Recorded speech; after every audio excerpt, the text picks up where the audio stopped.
Halo Sobat YouTube, selamat jumpa lagi di channel Roy Mathias Saputra. Kali ini saya mau ngajarin cara untuk sembuh dari penyakit lambung dan juga kecemasan berlebih atau GERD anxiety. Nah, di video kali ini saya akan ngebahas tentang apa itu GERD anxiety, kemudian penyebabnya apa, gejalanya bagaimana, diagnosanya bagaimana, dan cara mengobatinya atau cara penyembuhannya bagaimana. Nah, untuk kalian yang nonton video ini pastinya kalian lagi sakit lambung atau GERD ya. Nah, ada yang baru, ada juga yang udah lama. Yang udah lama, yang udah kesana kemari belum sembuh juga.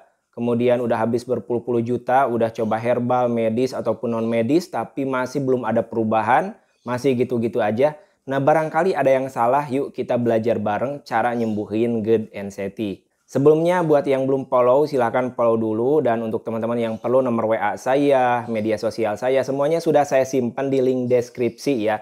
Jadi kalian buka link deskripsi di bawah ini, kemudian nanti bakal ada link yang terhubung ke nomor WA saya, ke media sosial saya seperti Instagram, TikTok, Facebook, dan juga yang lainnya teman-teman. Nah Sobat GERD yang belum tahu, saya sudah mengupload lebih dari 1000 video dari tahun 2018, nerangin detail tentang GERD anxiety. Dan di channel ini saya hapus semua video lama saya dan saya ganti dengan video baru agar lebih update. Untuk video lama, yang lama banget itu masih ada di channel RJS Herbal ya teman-teman. Oke, kita langsung ke inti dari video ini. Apa sih GERD anxiety dan bedanya dengan MAH apa? Oke, untuk sobat lambung yang belum tahu, GERD anxiety itu singkatan dari gastroesophageal reflux disease. Kalau anxiety-nya itu berarti kecemasan ya. Kenapa harus ada GERD dan anxiety? Karena antara lambung dan pikiran kita itu ada hubungan otak pertama, otak kedua. Jadi kalau kita gangguan lambung, pasti pikiran juga ada gangguan. Kalau kita pikiran ada gangguan, lambung juga pasti ada gangguan. Makanya sering disebut lingkaran setan, teman-teman.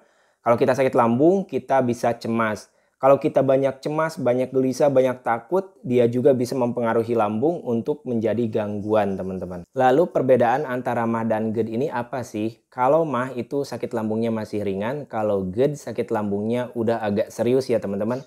Kalau di sini yang sakit mah pastinya kalian masih bisa ngopi, masih bisa makan yang pedas. Cuma kalian habis itu biasanya agak kurang nyaman ataupun mual ataupun agak pusing gitu ya.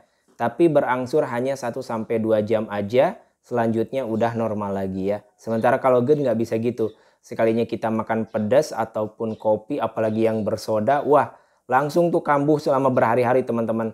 Dadanya panas, keringat dingin, pusing keleyengan, telinga berdengung, kemudian kalian si lambungnya sakit banget gitu kan, mencret, wah pokoknya banyak banget ya. Dan orang yang kena MAH itu masih bisa beraktivitas normal seperti biasa. Meskipun kadang-kadang sebulan sekali tumbang ya sakit gitu ya. Kalau GERD udah nggak bisa aktivitas tuh biasanya udah sulit banget buat aktivitas karena sensasinya yang banyak banget. Dan biasanya kalau kalian maksain itu pasti tumbang. Makanya harus istirahat dulu untuk menjalani pengobatan selama 1-2 bulan. Oke, sekarang untuk penyebab dari GERD. Nah, penyebab dari GERD ini 3P yang amburadul atau 3P yang hancur. 3P itu apa sih? Nah, 3P itu singkatan ya. P yang pertama pola makan, P yang kedua pola pikir, P yang ketiga pola aktivitas. Pola makan, pola pikir, dan pola aktivitasnya hancur. Akhirnya kalian kena MAH, lama-lama kena GERD. Jadi kalau kita kena GERD itu biasanya sakit MAH dulu, dibiarin, tetap 3P-nya tadi, pola makan, pola pikir, pola aktivitasnya hancur, tetap nggak dirubah, akhirnya jadi kena GERD. Oke, sekarang diagnosa. Nah, kenapa orang yang kena GERD ini harus didiagnosa? Orang yang terkena GERD itu kan banyak banget sensasinya, 1000 rasa, 1000 sensasi, mirip dengan penyakit lain. Jadi kita harus didiagnosa dulu sama dokter apakah benar sakit lambung GERD atau bukan. Apakah cuma sakit GERD atau sakit GERD ditambah sakit yang lain juga gitu, ada komplikasinya. Jadi nanti jelas untuk cara pengobatannya teman-teman. Kalau kalian positif GERD, kalian pengobatannya gimana kan jelas. Kalau kalian bukan GERD berarti penyakit lain, pengobatannya juga jelas. Kalau kalian ada penyakit GERD disertai penyakit yang lain juga, itu kan pengobatannya enak jelas. Jadi nanti lebih cepat untuk sembuh kalau sudah didiagnosa. Nah, untuk diagnosanya kemana? Biasanya bisa di dokter umum juga teman-teman. Kalau di tempat kalian nggak ada spesialis dalam atau spesialis gastro, nggak apa-apa di dokter umum juga. Cuman biasanya lebih bagus kalian ke internis, ahli dalam ya. Dan yang paling utama sebenarnya dokter spesialis gastro. Cuman untuk di tempat-tempat yang bukan di kota, spesialis gastro itu jarang ya. Di Bandung aja sedikit spesialis gastro itu. Nah, spesialis gastro itu spesialis lambung. Di belakang gelarnya itu KGEH ya teman-teman. KGEH berarti beliau dokter spesialis lambung. Nah, sekarang untuk gejala GERD anxiety. Jadi gejala dari penyakit GERD anxiety ini nggak cuma di fisik tapi juga di psikis, di pikiran kita ya teman-teman. Sering disebut gejala 1000 rasa 1000 sensasi saking banyaknya gejala atau sensasi dari GERD anxiety ini. Yang saya alami ketika sakit GERD 1 tahun, kalau sakit MAH-nya 2 tahun dulu ya. Itu ada hampir 70 gejala dan semuanya saya tulis di sini teman-teman ya. Dan sudah saya sebut satu-satu di video yang ini teman-teman. Dan saya sebutkan aja ya nih sebagian. Jadi intinya ketika kita kena GERD, si lambung kita itu sakit, panas karena cairan asamnya dia melukai organ yang dia lewati. Akhirnya kita dadanya panas. Naik ke atas si tenggorokan jadi sakit ataupun panas, rasa mengganjal, susah napas. Kemudian mulut kita jadi bau, pahit ataupun asam kerasanya. Kemudian jadi pusing keleyengan, kalian mual, keringat dingin, kemudian jantung berdebar, telinga berdengung kalau yang udah parah. Kemudian teman-teman nanti bakal merasakan sensasi ketakutan, cemas, gelisah. Pokoknya banyak banget, luar biasa. Makanya setiap harinya kita merasakan kayak yang mau meninggoy gitu ya, kayak yang mau mati karena ya sensasinya banyak banget dan datangnya barengan gitu teman-teman. Dan setiap hari atau setiap minggunya itu pasti ada sensasi baru teman-teman ya. Nah, sekarang gimana sih caranya biar kita sembuh dari GERD anxiety? Caranya itu gampang-gampang sulit. Gak gampang, gak sulit juga teman-teman. Bisa ya. Nah, jadi selama ini kenapa banyak orang yang sakit GERD tapi dia nggak sembuh-sembuh? Itu karena kalian hanya minum obat atau hanya minum herbal. Tapi penyebab dari GERD anxiety ini, yaitu 3P yang hancur tadi, yang berantakan tadi, tidak diperbaiki. Yang akhirnya obat yang kalian minum atau herbal yang kalian minum itu tidak maksimal. Coba kalau kalian rubah 3P-nya dengan benar ya. Misalkan kalian minum obat dokter, kemudian teman-teman ikhtiar dengan herbal juga, kemudian 3 pola hidup sehatnya diperbaiki, seperti pola makannya diperbaiki, pola pikirnya diperbaiki, pola aktivitasnya bagus. Alhasil 1-2 bulan kalian udah bisa sembuh. Meskipun nanti tetap ya setelah 2 bulan sembuh untuk yang sakitnya udah menahun, itu tenaga masih agak lemes-lemes tapi nanti juga berangsur normal ya. Perlu waktu sebenarnya. Kecuali untuk kalian yang sakitnya baru 2 bulan 3 bulan misalkan, terus kalian menjalani 3P ini, kemudian sebulan 2 bulan itu langsung fit, tenaga juga langsung balik 100% teman-teman. Jadi ya namanya juga orang yang sakit udah lama banget ya pasti ada perbedaan dengan yang sakitnya baru. Jadi mumpung kalian masih baru sakit, yuk buruan sekarang terapi dengan obat dokter atau herbal ditambah 3P-nya diperbaiki. Ini penting banget teman-teman. Kenapa sangat penting? Coba pikir ya. Dulu kita ketika sehat, kita tuh 3P hancur ya. Pola makan nggak bener, pola pikir nggak bener, banyak stres gitu kan, makan nggak bener. Terus pola aktivitasnya jelek ya, kalian begadang mulu gitu kan, kecapean mulu, atau bahkan terlalu diam nih. Yang akhirnya kan kalian kena MAH. Si MAH-nya itu lama-kelamaan jadi GERD karena tetap nggak dibenerin juga yang 3P-nya itu. Hancur dong ya, repot dong kita teman-teman. Nah, sekarang kita balikin teman-teman. Si pola makannya kita perbaiki, pola pikirnya perbaiki, pola aktivitasnya perbaiki sambil kita diobati herbal ataupun medis tadi teman-teman. Insya Allah pasti nanti juga normal, sehat lagi.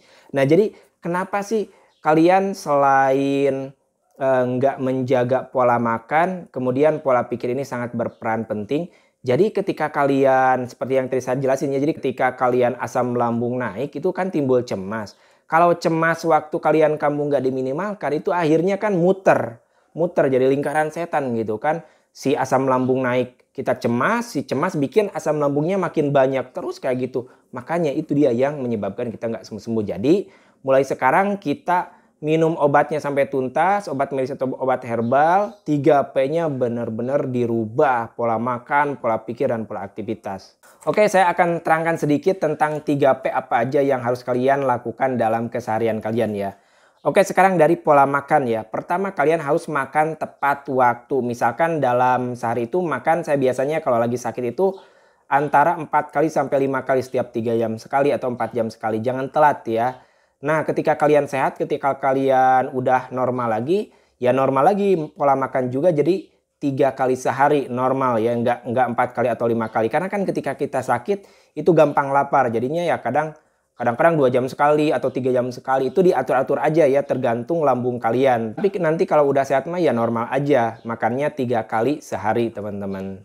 Masih dari pola makan, kalian sementara waktu hindari dulu makanan pantangan seperti pedas, asam, junk food, kopi, kemudian rokok juga ya, sama ya, kayak alkohol gitu yang mengandung banyak gas yang sulit dicerna, sementara hindari dulu. Sementara ya. Nanti kalau kalian udah sehat, makan lagi aja nggak apa-apa. Kalau udah sehat nggak apa-apa. Yang penting jangan berlebihan. Nah, untuk sisanya kalian coba-coba aja. Karena kan tiap orang beda-beda. Si A nggak cocok dengan melon, si B cocok dengan melon. Ataupun si A nggak cocok dengan misalkan susu, tapi si B kok bisa minum susu kan. Nah, aneh juga kan, padahal itu pantangan. Sebenarnya cocok-cocokan aja teman-teman. Intinya cocok lanjutkan, tidak cocok hentikan dulu sementara waktu ketika kalian sakit. Nanti kalau udah sehat bisa lagi ya. Nah, gimana caranya kita tahu makanan tersebut cocok atau tidak untuk kita? Coba aja dulu, kalau sensasinya ya paling kerasa nggak nyaman dikit atau justru enak, nggak ada reaksi apapun berarti cocok. Tapi kalau begitu kalian makan langsung pusing, langsung kalian mual, muntah, langsung perut tuh sakit banget, berarti itu pantangan. Oke, sekarang dari pola pikir ya teman-teman.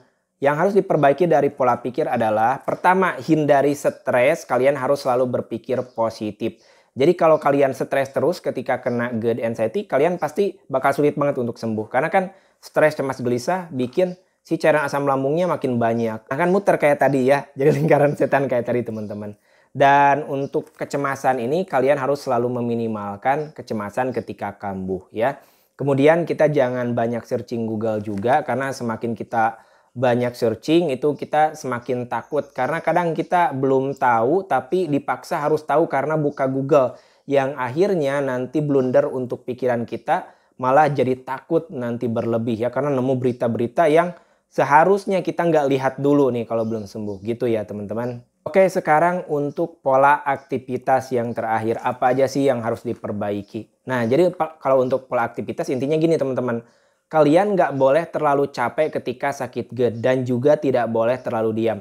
Kalau terlalu capek, kalian bakal drop. Kalau terlalu diam, ya kita nggak jalan-jalan, nggak bersosialisasi, nanti otak kita yang jalan-jalan tuh, mikirnya kemana aja gitu, yang akhirnya nanti anxiety makin tinggi. Yang kedua dari pola aktivitas ini, kalian harus istirahat cukup. Contohnya tidur ya, kalian tidur 8 jam atau minimal 6 jam deh.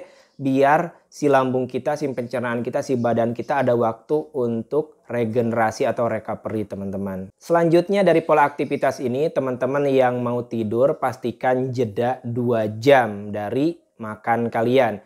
Kalau kalian makan jam 8, tidur minimalnya berarti jam 10 teman-teman. Jangan langsung berbaring atau senderan ketika setelah makan, karena itu bikin reflux asam lambung. Cairan asam lambung yang lagi aktif mencerna makanan, kita malah berbaring misalkan, itu nanti naik ke atas si cairan asamnya, melukai tenggorokan kita, dada kita, yang akhirnya nanti kita malah kambuh. Jadi hindari dulu ya. Kemudian kalau teman-teman tidur, diusahakan tidur bersandar di awal waktu. Jadi bantalnya ditinggikan ketika kita kena GERD. Kalau udah nyenyak boleh berbaring ya. Tujuannya apa? Biar si cairan asam lambung yang masih aktif itu tidak nyampe ke tenggorokan, tidak naik ke tenggorokan ya.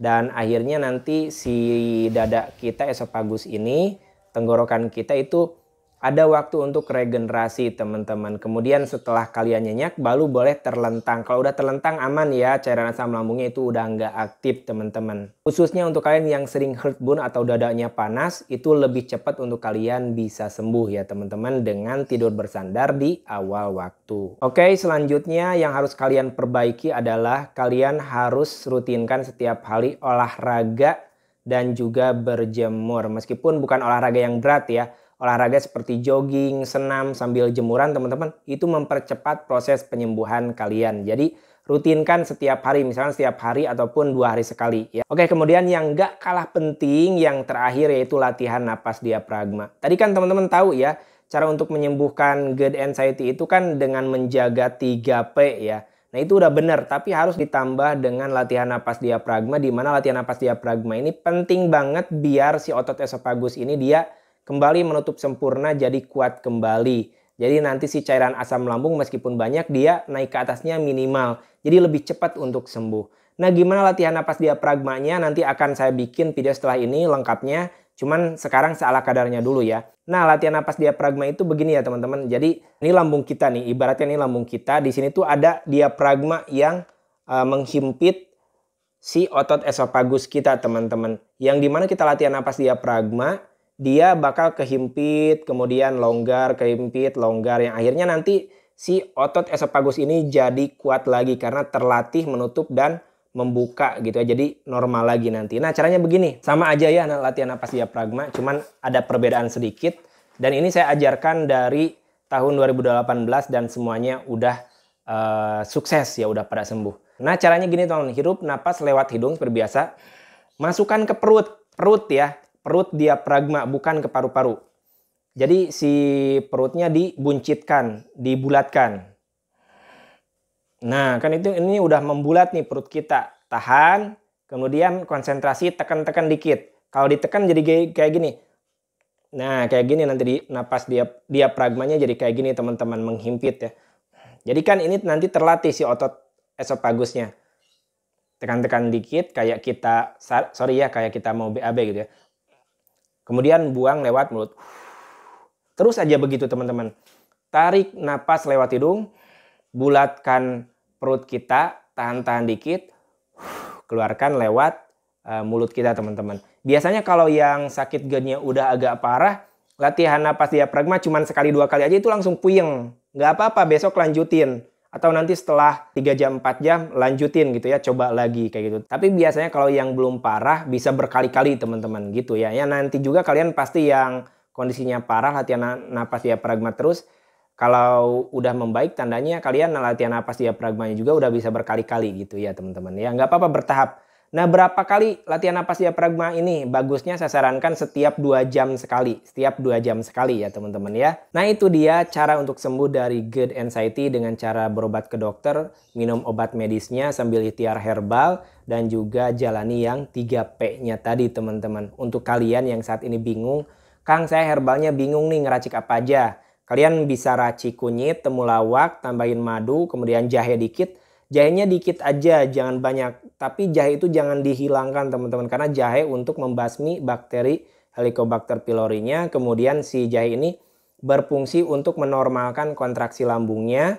Kemudian bisa kalian tambahkan seperti kulit manggis ataupun sambiloto kayak gitu ya.